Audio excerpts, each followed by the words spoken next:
Do you remember what was going through your head when you first saw me?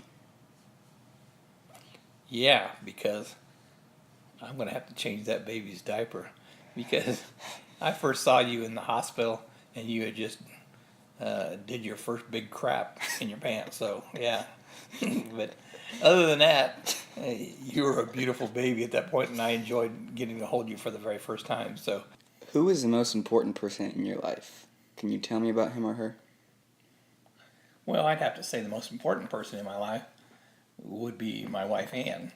Uh, I met Ann at a time in my life when I was going through a lot of change, and she helped me go through that change, helped me decipher some things about myself, and we grew closely. We actually became best friends before we actually ever started dating, so we were good friends, and she would actually give me dating advice when I was dating other girls and tell me which girls were good for me and bad for me. And then, so I figured, well, if she was giving me such good advice, maybe she ought to be the one I should date. So that turned out to be a good decision. What are the most important lessons you've learned in life?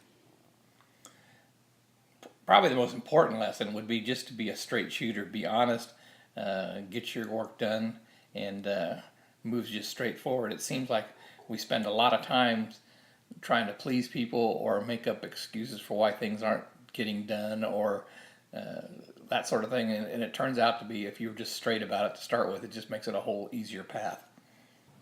What were the most difficult times? Oh, the most difficult times usually always revolved around when you're short on money, that sort of thing. But really, we always were able to work through those.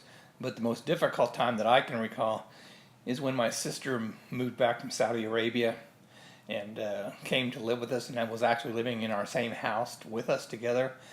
And it just caused a lot of friction because she was there for an extended period of time until she could save up her money and get an apartment of her own. So it just having that extra person in the household, who was of a different lifestyle, just didn't quite jive with what we were going on. It just caused friction in our marriage and that sort of thing. We had to work through it. So Did you have a nickname? no. Oh, I take it back.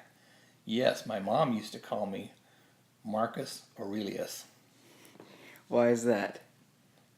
He's a famous Greek, and she would just do that from time to time, and I had no idea why. How has being a parent changed you? Being a parent teaches you tolerance and humility, and the fact that you have to, also the fact that you have to extend yourself sometimes to get things done because just takes a lot of work to oversee all the things that are involved in raising children and getting them from here to there and just taking care of all aspects, also teaching them right from wrong and getting them situated in schools and that sort of thing. So it's just nothing really can prepare you for that. You just have to learn it as you go, so to speak.